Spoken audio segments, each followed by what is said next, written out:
So Kobe told Clay you were 9. You watched him in the 2050 finals. Do you actually remember watching the game? I do. Yeah, I don't remember if I said I was 9, but it might have been how old I was. However old I was, a lot of years in a row, watching them play. So, yeah, I have a lot of memories, just being a fan of basketball in general. As a younger kid, I was a fan of the Warriors, so I feel like you kind of picked a side, with those matchups. And I was a Warriors fan. Watching him growing up, it was crazy. So, it's been amazing just to be alongside, Clay Cap this year. See his leadership, just to for him to just be out there every night, playing and just being amazing for us. Obviously he's been shooting the lights out, lately, and he's been really hot. So just gonna keep it going, and it's been such a pleasure to play alongside him. What about those Warriors teams that you liked? I mean, it was just entertaining basketball. Obviously, the one team is probably one of the greatest teams of all time, if not the greatest. So just really entertaining basketball, modernizing, the game, just shooting the ball at such a high level. And, those two guys, Steph and Clay, it's entertaining. You briefly touched on it, but you brought up Klay Thompson's leadership. Just overall, what does Klay Thompson as a leader look like, and what has it been like you being his teammate and you being one of his rooks here? Yeah, I mean, he just leads with example, just showing up, putting his work in, just giving us advice. I think that's been a big thing, from the start. It's him just giving me a lot of advice and making sure that, I'm not putting too much pressure on myself or whatever it is, and just helping taking some of that load off. So, he's been a good leader, a great vet. It's been a great year, getting to know him and being to play alongside him. And off of that, Coach Kidd brought up, he was talking about you, and he said that you were one of the leaders of the team on and off the court, and that y'all need to lean into that. I'd like to ask you, is being a leader, is that something that you kind of expected yourself to do as a teenage rookie? And what has it been like being a leader as a rookie? Yeah, I mean, leader or not, I just try to stay true to myself. I stick to my values and my principles, and if that can help the team and that's what guys can look at, then great. But yeah, for me, it's about just being myself. Being vocal and letting that side of me come out. And we have a great group of guys. A lot of great personalities. So that's made it easy just for me to come out of my shell and be myself. Really just getting to know these guys. So it's been great. Just allowing me to be myself. You're leading the team in points, rebounds, assists, and steals, but every night you're kind of stuffing the box. How much pride do you take in the two-way play that you kind of bring? Yeah, just I think something I said from the very start, my first press conference, just being an impact player, impacting the game in a lot of different ways. I don't think I've been rebounding it well enough lately or stuff like that, but, it's just whatever it is, just impacting the game in a lot of different ways. There's always room to improve.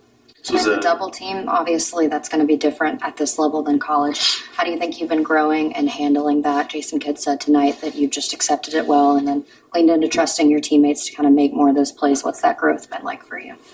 Yeah, it's great. Obviously, it's a little different, and I thought tonight they did it a little differently. So, I thought it was better from a team perspective of us just, being in our spots better, and just made it so much easier for me to just, get off it and give our guys advantages to go play 4-on-3. So, they're going to send a double. It's all we have to do, just hit the open man and play advantage basketball. So, I'm very happy to just, throw one more and let them go play with an advantage.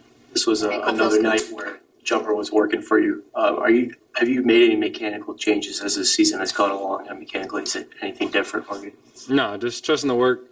Trusting the process, knowing that, I'm very confident in myself and the way I can shoot the ball. And, I got away from that, to start the year. But got to just stick with it, get the extra reps, be confident, stay in the gym, and, just not worry about anything else.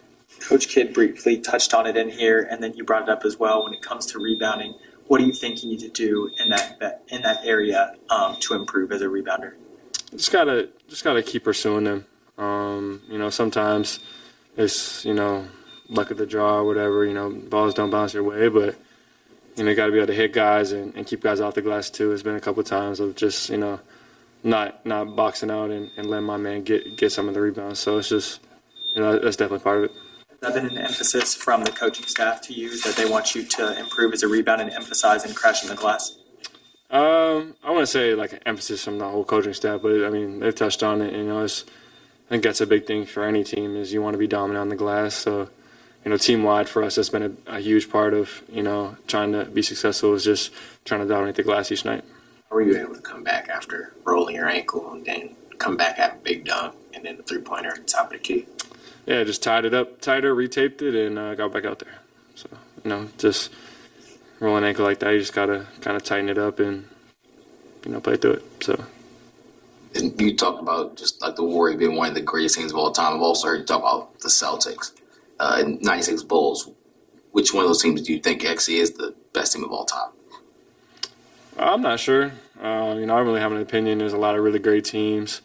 Obviously, I grew up watching film on the 85, 86 Celtics, and that's probably, one of my favorite teams of all time. But, as a kid, watching, the run the Warriors had and the stuff they were able to do, that was pretty incredible as well. So, there's obviously, a ton of great teams.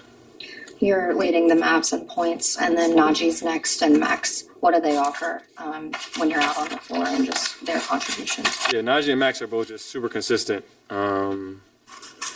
tough as well. I would say those two guys are, probably our two toughest guys of just being very consistent and showing up every single night and, being true professionals.